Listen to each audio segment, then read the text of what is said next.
Salut les turfeuses, salut les turfeurs, bienvenue pour un nouveau pronostic de Benoît Requin. Merci pour vos likes, pour vos commentaires. N'hésitez pas à vous abonner pour recevoir tous mes pronostics tous les jours et pour accéder à tous mes tickets pour la course du Quintet. Vous avez deux moyens, par mon site internet Benoît Requin ou par le bouton rejoindre. Ok, place au pronostic du Quintet du mardi 8 juin, direction Saint-Cloud pour le prix du Haras de Jardy. Plat, 2400 mètres, 15 partants, Carlas et non partants. Réunion 1, course 1, indice de confiance, 2 sur 5. Ce Quintet est ouvert, ils sont nombreux à pouvoir espérer se mêler à l'emballage final. On va voir ça ensemble. Petit retour sur les Quintets du dimanche 6 juin et du lundi 7 juin. Ce dimanche, dans le fameux prix Jockey Club, dans mon pronostic, je vous ai donné le tiercé dans l'ordre. Ah, il a payé en plus, il a fait 784 € le tiercé dans l'ordre. Ça fait plaisir. Et lundi, de la folie, 142 000 € le désordre du Quintet. Que de la cote à l'arrivée. Pour les membres de mon site internet, Benoît Requin, il est membre Yo-Yo, Total, VIP. Ce dimanche, on a 2 tickets tiercés dans l'ordre qui sont passés, qui font 1568 €. Ce mois de juin, il monte à 1907 € de gain et au total, depuis le mois d'octobre, on a atteint la somme de 116 550 € de gain. Vous avez deux moyens pour récupérer mes tickets pour la course du Quintet. Par mon site internet Benoît Requin ou par le niveau Yo-Yo, Total, VIP en passant par le bouton rejoindre. Ok, c'est parti, on commence le pronostic et on commence avec le numéro 1 qui est non partant.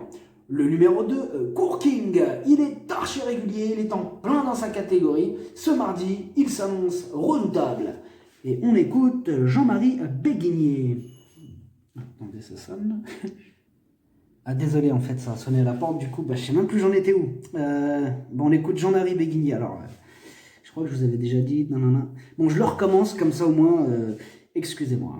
Alors on écoute Jean-Marie Béguigné. Courking est un cheval très régulier, il a échoué de peu dernièrement, il est toujours aussi bien et devrait confirmer sa récente deuxième place. J'en attends un bon comportement. Le numéro 3, Louis, il reste sur un échec radical le jour de sa rentrée. Il y a quelques doutes qui planent sur sa candidature. Et pour le coup, on n'a pas les commentaires de l'entraîneur du numéro 3. Le numéro 4, Carpillo, sa régularité fait plaisir à voir. Bon, il fait l'arrivée de toutes ses courses.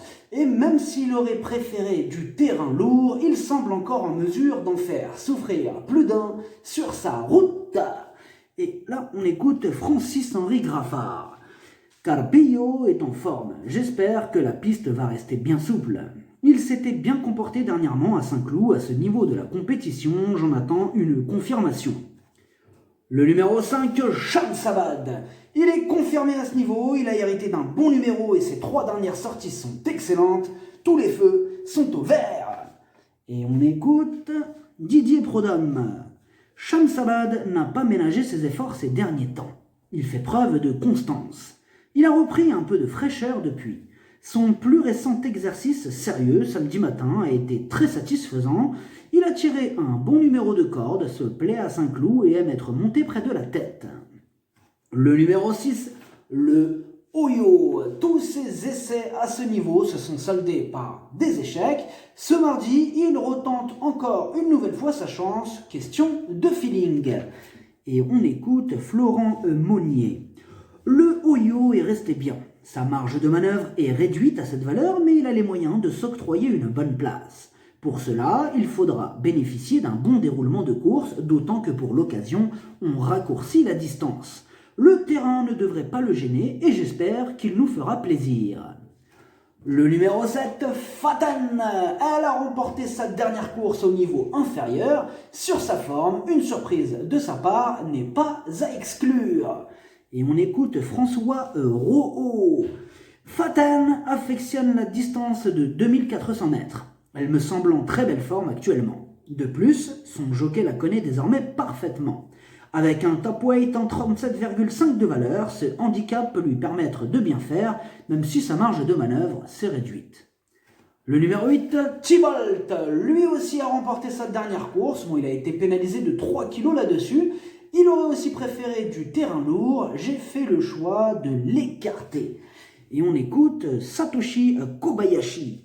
Thibault a déjà gagné 2 fois cette année, il faut voir s'il reste compétitif à cette valeur. À Saint-Cloud, au mois d'avril, il n'a pu être menaçant à ce niveau, mais il n'avait pas son terrain. Il a besoin d'une piste très souple pour fournir sa valeur. Si tel est le cas, il ne doit pas être négligé pour une place.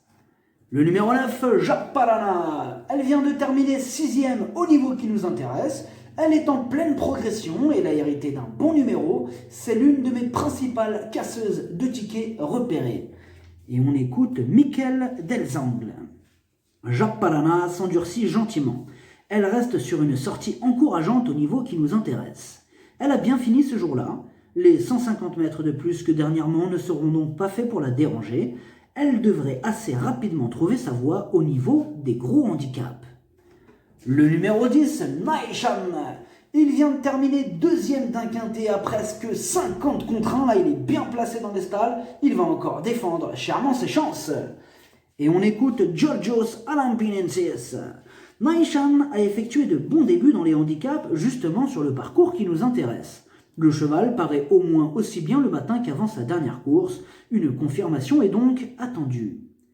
Le numéro 11, Salocin. Il donne toujours son maximum en compétition. Il reste d'ailleurs sur une belle 2e place. Mieux vaut ne pas le sous-estimer. On écoute Christophe Lotou. Salocin vient de nous prouver qu'avec un parcours sur mesure, il pouvait être compétitif. Mardi, il devra s'élancer de la stalle numéro 16, ce qui n'est pas un avantage. Malgré une forme optimale, il faudra que son jockey fasse preuve d'une grande inspiration pour finir dans la bonne combinaison.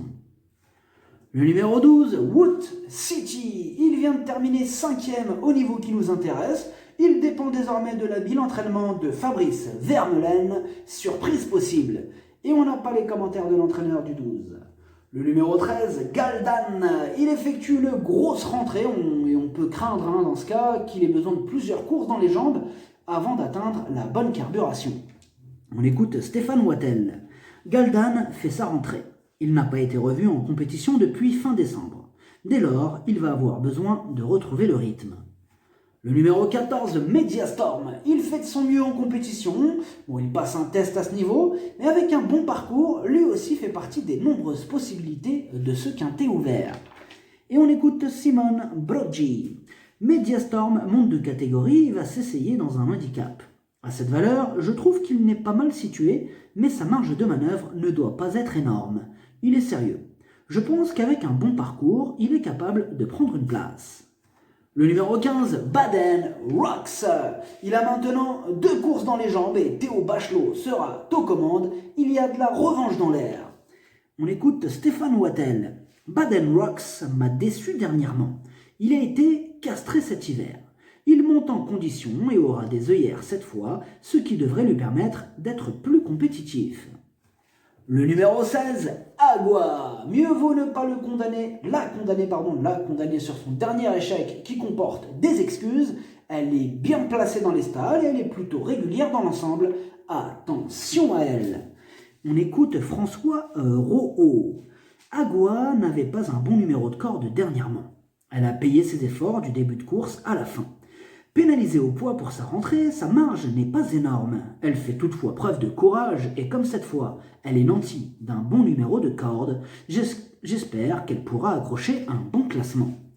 Le pronostic, ça donne 2, 5, 10, 4, 7, 16, 15, 11, cheval de complément le 12, si jamais il y a un autre nom partant et ça peut arriver, le 9. Merci d'avoir suivi cette vidéo, n'hésitez pas à vous abonner pour recevoir tous mes pronostics tous les jours et pour accéder à tous mes tickets pour la course du quintet, vous pouvez passer par mon site internet Benoît Requin ou par le bouton rejoindre sur le niveau yo-yo total VIP, à jouer avec modération. Bonne chance, chopez-le moi, ciao.